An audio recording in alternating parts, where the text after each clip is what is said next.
Welcome to Paintbrush and Ivories, the podcast for artists and curious creatives that connects creativity with the heart and soul. I'm Michelle Walker, and I'm here with my creative soul sister, Jennifer Ruth Russell. Hey, Jen. Hey, Michelle. You ready to rock and roll? I am. So let's talk about today's topic, which is a big one, which is running an online challenge. And you and I have both participated in challenges, but we've also run some recently. You've run a couple in the past, haven't you? Tell me a bit about your online challenges. You know, I ran a challenge called Activate Your Money Power with the Angels, and I've done it twice. So I was able to use all the videos and everything that I prepared for it twice. And it was a lot of fun. It was a lot of fun. And the reason that I did it was to give a little bite-sized bit of the work that I do in my academy. And so it was like a doable, actionable, just a bite size of what I do. So it was fun. And I remember it fondly. Yeah. And have you also been a participant in online challenges? I have been, but I have to tell you, I'm not a very good participant. I know what that means. I am in there for the first couple days, maybe the third day. And if it's a 5-day challenge, I kind of peter off. I must say that I'm not a good example of a participant. How about you? I've done a few. I've got a couple which are longer time frames. So Tara Lever's an artist in UK. She runs 21 days in my art world as a hashtag online challenge. It's free and it happens usually earlier in the year. I've already done it this year. I really enjoy hers. And 3 weeks is interesting because there is a bit of a rhythm. It's not a big ask. The other one that I've done twice now, which I've enjoyed, which is the 100-day project. And I'll put tags for both of those and links that people can have a look at. But both of those I've really enjoyed because they've been like a little spoonful of an idea each day that we then take wherever we want to personally. And the 100-day project is a really interesting one. And it got me thinking about online challenges or online events to work with others, to build community. And I guess I lent into this year the idea of running an online challenge. So this is my first. So if anyone's listening that was part of my Money Mojo for Artists challenge, hi, and thank you for being awesome. I think it's really a good topic to talk about because there's a few things that it can bring us in our own practice, but also help us give back. What are your thoughts about the nature of your challenge, Jen, and what it was for you and what it was for your participants? Well, I was really clear why I wanted to do a 5-day challenge on Facebook. I did mine on Facebook. I did it because I wanted to position myself as an expert in my field, and I wanted to gather a community around me with that expertise. So it was really purposeful for me. It was fun in that it was just like doable parts to do every day. And whenever I play with the angels, I just love that.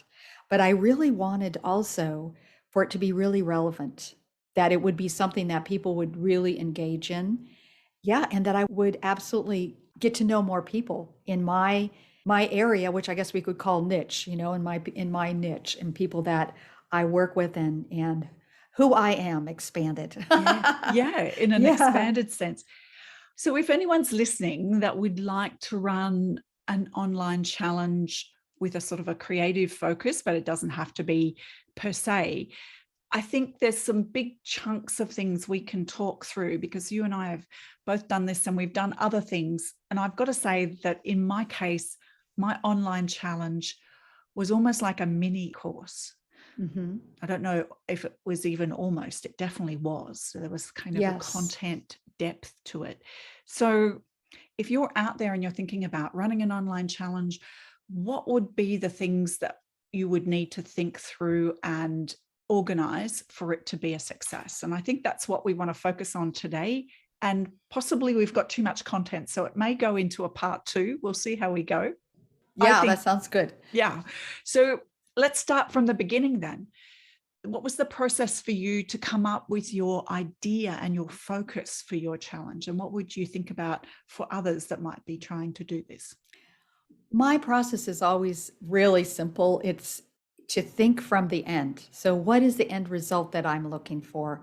That always clarifies what I'm going to be doing. So, if it's simply to grow my community, that's one thing. But if it's to have people come into a program with me, that's a little different process. So, I always think it's really important to get really clear why you want to do a challenge. And so, to me, going to the end and seeing the result that you're wanting is really helpful. How about Yeah. you?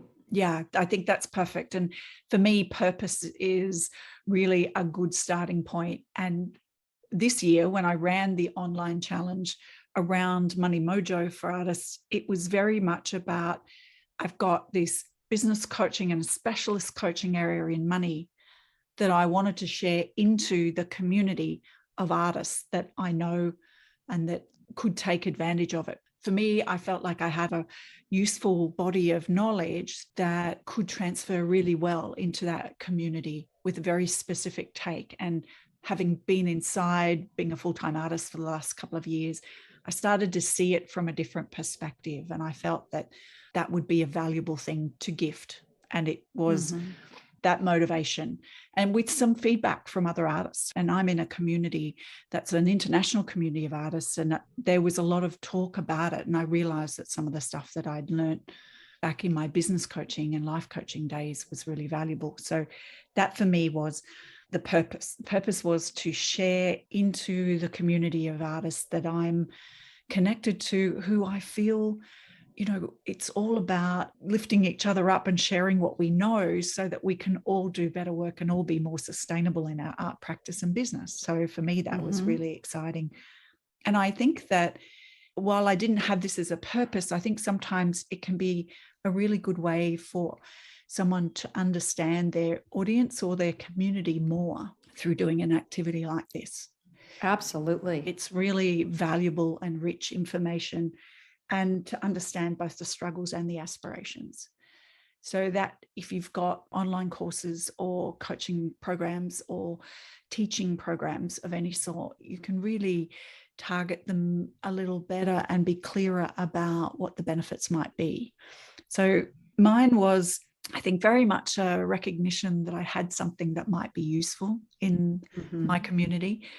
But I know a lot of people do it to grow their community, and a lot of people do it specifically to that term, I don't know whether you like it, but that know, like, and trust factor, the fact that people get to see you and hear you and see you respond in situations.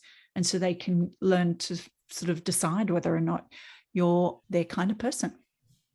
Yeah. So, yeah. And wouldn't it be great to do also a challenge, as if you're an artist and you're wanting to expose more people to your work, it would be a great reason to do a challenge, and to encourage others along the way in their artistry. If you are an artist that has been doing this for a while and you know certain things that others don't know, it's simple. It's so simple to me. And it's such a great way to give and also to receive. It is. So you had a different format from what I did, and you did a really simple approach in terms of the things that you put together to be as part of your challenge. So you had a daily email, didn't you? And then a discussion group. Did you hold that on Facebook? Actually, I did that on the phone. I did mine really simply. I just used what I have. Yeah. And okay. I want to just say that to everybody, because you can definitely keep this as simple as you want to. So I did videos up front. I got everything ready up front. I think maybe that would be helpful for us to talk about what it takes up front, because that to me was the most, to me, it was like 85% of the work was before. Definitely. And then have to agree. And then as the challenge started itself, it kind of just was ready to work itself. And I had to just kind of pay attention and guide it that way. So when we're still back in the ideas, we're deciding what it is that we're going to do, what components we're going to put together. I think we also need to decide how long we want to run the challenge for. So what's the duration?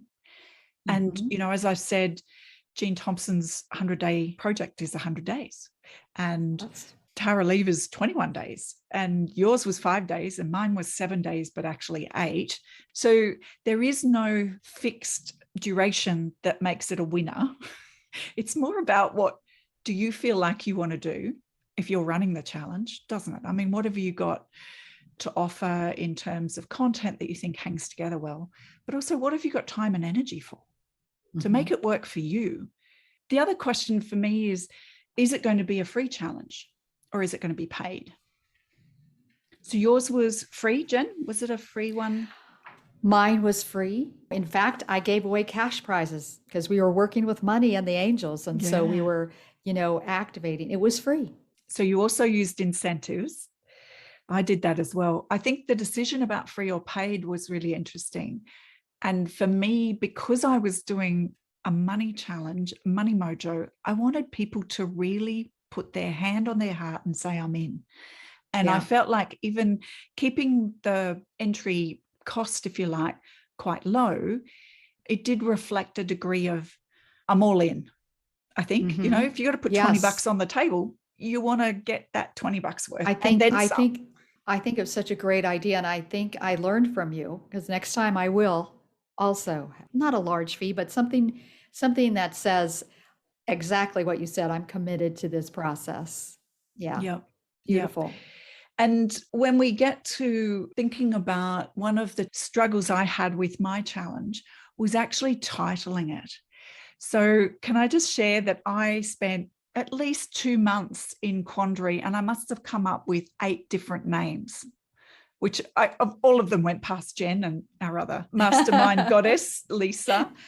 And what became really interesting for me and something that I learned, and there's a great YouTube clip that I want to share with people, a guy named Rory Vaden talks about the 5 tips for a title. And I didn't get past tip number 1 because number 1 nailed it for me. I actually realized I'd been titling my challenge wrong. And it's valuable information, not just for challenges, but for online courses. If you've got a YouTube channel, whatever, it's actually a positive thing. And the great snippet that I walked away with was, does your challenge title fit in after the words I want? So you want your potential audience, your potential clients or potential people that are going to jump in with you to say, I want ... And the ... is the name of your challenge. And I had been talking about money mindset. And that is a fairly recognized term, I would say. It has a level of recognition. People understand that what we're talking about with money mindset is, what is your brain doing and how are you thinking about money? But you don't wake up in the morning and go, I want money mindset, like this is the day I'm going to get my money mindset. It's not a thing like that. It's more neutral and or even a bit bleh. I don't know. So I felt juicy. Money Mojo, it's not juicy. Whereas Money Mojo to me, as soon as I landed on that, I went, yes. And it's Money Mojo for artists. So everyone's really clear about who it's for. So once I kind of got there, I actually found myself feeling in the groove and things just flowed. But the title of your challenge, make it really clear about what it's about and also make it something that people actually recognize they want, as opposed to my money mindset thing, which clearly people don't. So we'll move on. And I also... I want to say something about that too, because I think it's just the same question, but in a different way to say it is, the title needs to be what you're going to be receiving from the challenge. So mine was activate your money power with the angels. And absolutely, it was activating your money power. And the angels, and I love those 2 A's. You got 2 M's right there, Money Mojo. And I loved activate with angels. To me, that was just the bookends. It was provocative too, because many times people don't think of angels and money in the same sentence, right? No, we don't put those 2 together just automatically, but that is exactly my gift to the world, is that it is absolutely a beautiful partnership. Yeah. Okay. So I love that. I do love the way you title things, and you're right. Everyone, that idea of also of money power can be really provocative and also that's a good challenge right there. Can I grow my money power, or can I feel comfortable in my money power, in my own power? Yeah. So I think you nailed it there. The next phase to think about is you've got your ideas, you've got the way that you're going to deliver, you know, how long the challenge is going to go for, whether it's paid or free. And I just feel like the next thing is the doing of the prep. Like you said before, Jen, that you did your videos and 80% of the work was done before the go day. So let's talk about that preparation phase where we've done all our thinking. And then we've got maybe, for me, it was at least 2 weeks of clarity. Now I'm into preparation mode and I'm starting to get materials together, emails, all that stuff that's needed, setting things up. So let's talk about that. What were some of the things that were really stand out important for you in that phase of running the challenge? Well, first of all, I wanted to get my outline for what each day would be about. And so I went ahead and just titled the days. That gave me the focus of where I needed to bring the teachings in. But the preparation, it came so naturally after I got the outline together. You know, it didn't feel like it was difficult. It just that I had to do it. And that was, I think my videos were no longer than 5 minutes a piece. Part of my challenge too is I wanted something to run through it all, because this wasn't an art challenge, a different kind of challenge. So I had everyone get their own little book of abundance. And that was just an idea that came up, you know, as I was in inquiry to what would be really meaningful for them to have a place that they were keeping all these little assignments, that they had an assignment every day that they had to do to activate their creative power and to activate the circulation, whatever they had to do, and to take this little book with them. That was like their companion, their little angel on paper. So that was basically where I started, just with the ideas of the dates. Yeah. Of what every day would be. Yeah. How about you? Something very similar. And I found that when I laid out the days, I wanted people to have an opportunity to pause and breathe. So mine was 7 days. I decided day 4 was a good opportunity to just not have any assignments, but to just open up the channels for discussion. So having live conversations through Zoom morning and night, so I could reach both ends of the globe. And that felt good. But interestingly, day 7 was something different, and it actually morphed into what it ended up being, which was more of a journey setting and a bigger horizon for people rather than more detail. And I felt much better. But I was like you, and I got really organized and did the whole Virgo thing. So I did in my office here, I have a sliding door on my cupboards, and I did a Kanban board. Now, if you don't know what a Kanban board is, it's really simple. It's just got 3 areas. One where you put things on sticky notes that you have to do. And then you've got an area which is you're doing. And then the 3rd area is done. And it just felt so satisfying to have that. I could see things moving through every day. And I literally wrote, okay, on one post-it note was email for day 1. And then it was the video. And for me, each day I split into the idea and then putting that idea into action. So there was 2 components every day. And I put all mine onto an e-course platform. So I found that was really good to have a kind of a hub, a home for all that content, rather than having people just having to trawl back through their emails to find links to certain unpublished videos. That way they could go there and they could work through all the material backwards and forwards, revisit things if they needed to.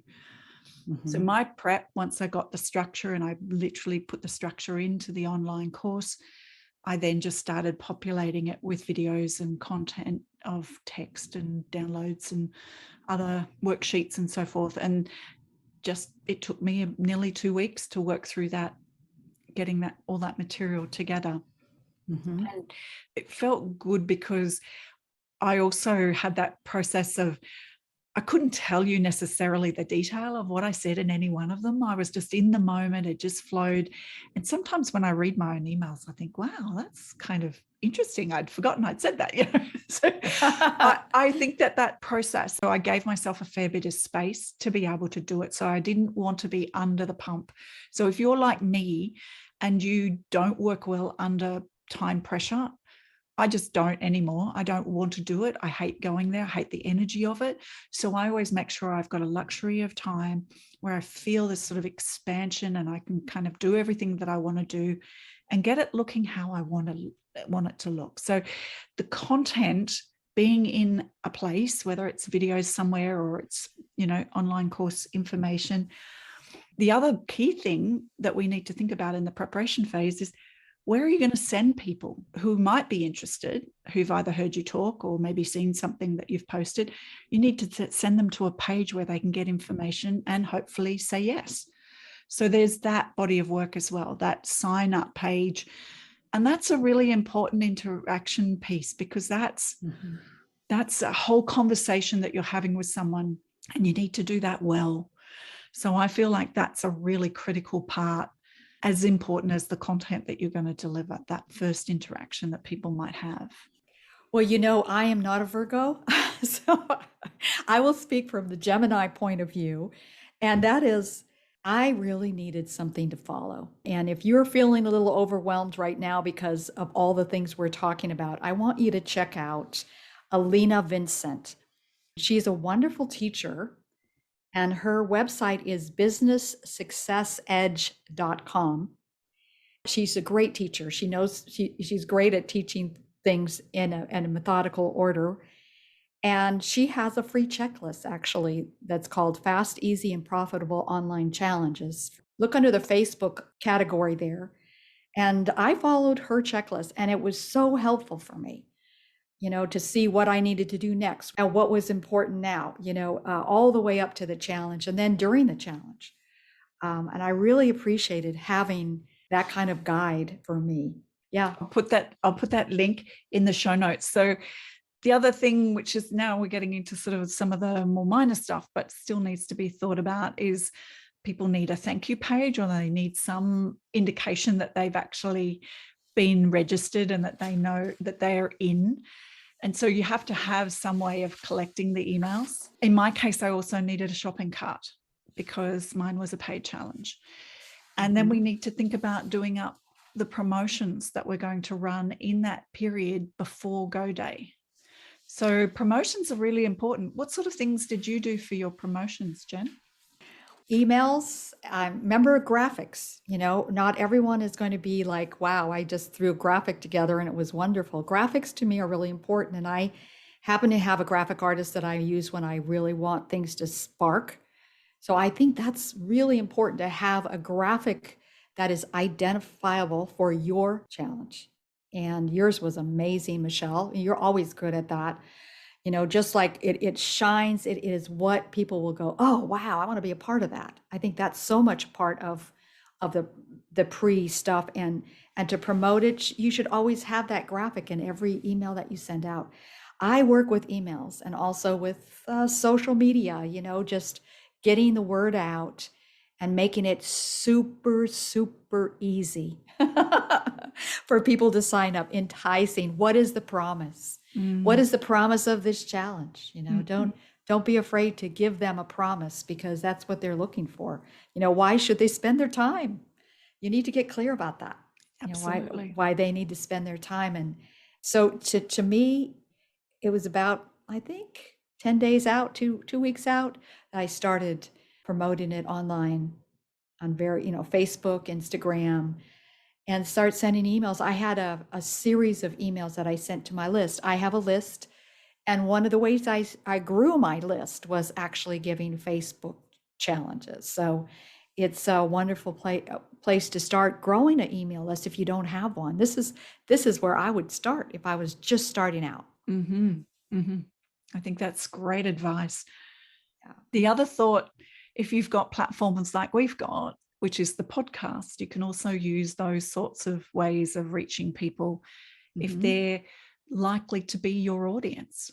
if it's a good match, then share your story. And if it's not podcast, maybe you've got a YouTube channel.